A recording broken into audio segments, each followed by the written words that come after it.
Hello everyone. Today, I want to share the journey of Rabindranath Tagore, poet, philosopher, musician, painter, educationist.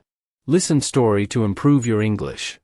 Born on May 7, 1861, in the Grandeur Sunko Thakur Bari of Calcutta, he arrived in a world brimming with change. India was under British rule. There was unrest, awakening, and a silent longing in the air. Into this world came a boy, sensitive, restless, curious. The youngest of 13 children, Rabindranath was different. While other children followed the rules, he questioned them. While others read books, he listened to the wind, watched the rain fall, stared for hours at a single flower. "Why do leaves dance when no one is watching?" he once asked his tutor. The tutor? Confused. But little Robbie? Fascinated. He hated formal school. The walls felt like a prison. Why should learning be caged, he thought. And one day, he just stopped going. Yes. Just like that. His education continued at home, under private tutors, but his real teacher? Nature. He would sit by the window for hours, watching, dreaming, writing. By the age of 8, he had written his first poem. 8. By 16, he published it under a pseudonym. The world was already listening. But childhood wasn't all sunshine and songs. His mother died when he was just a boy. His father, spiritual and strict, traveled often. Robbie learned to live inside his own thoughts. He tasted loneliness early, and it carved depth into his soul. Yet, his life was about to expand.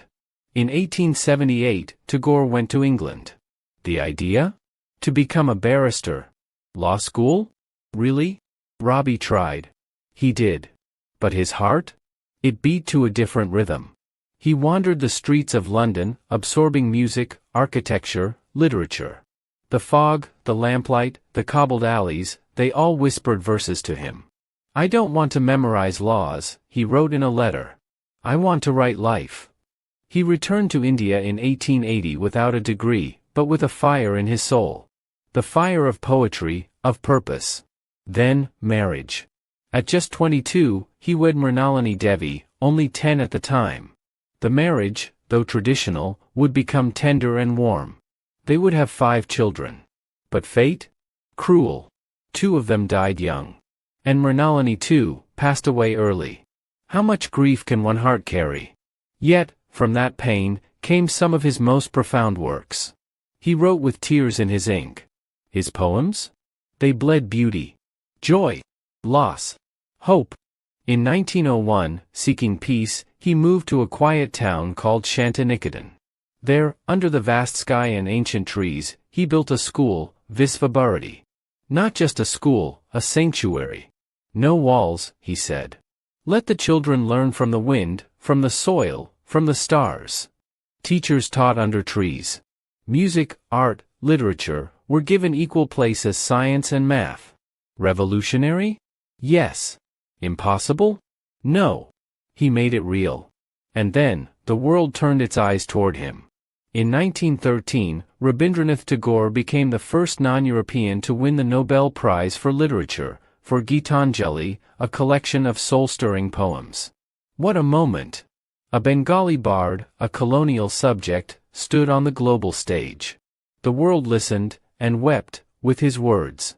Where the mind is without fear and the head is held high, a line that would echo for generations. The British offered him knighthood. He accepted. But then, in 1919, came the Jallianwala Bagh massacre. Hundreds of Indians gunned down without warning. The nation mourned. Tagore? Furious. Grieving. He renounced his knighthood in protest. Yes. He gave it back. A poet, yes, but also a warrior of truth. He traveled, Europe, America, Japan, China, spreading a message of unity, peace, and spiritual awakening. But fame never changed him. "I'm not a poet for awards," he said. "I'm a poet for the soul." And oh, how he created. Poems, plays, short stories, novels, music, paintings. Over 2,000 songs flowed from him, songs that birthed Rabindra Sangeet, a genre all his own. His music? Not just melody, It was philosophy, romance, rebellion, longing, everything. The national anthems of India, Jana Gana Mana, and Bangladesh, Amar Shanar Bangla? Yes, written by him. One man. Two nations. One soul. But behind the applause was solitude. In his later years, he lost his beloved daughter. Then his son. Friends passed. Health faded. He once wrote, "Death is not extinguishing the light, it is only putting out the lamp because the dawn has come." Such grace. Such surrender. Who says death is dark? He painted in his final years strange, abstract, bold images. As if he were dreaming through colors now. In 1941, at the age of 80, Rabindranath Tagore closed his eyes for the last time. The world paused. India wept. But the winds?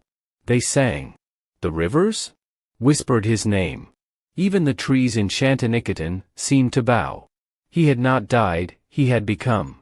And so, what is his legacy? Is it just his poetry? No. It is the freedom to feel. The courage to ask, why, and what if? He taught us to see God not in temples, but in a child's eyes, in a flower's bloom, in a broken heart that dares to love again. He told us, faith is the bird that feels the light and sings while the dawn is still dark. Can you hear it? That bird? That song? That is Tagore. Not just a man. Not just a poet. A living breath in the fabric of India's soul.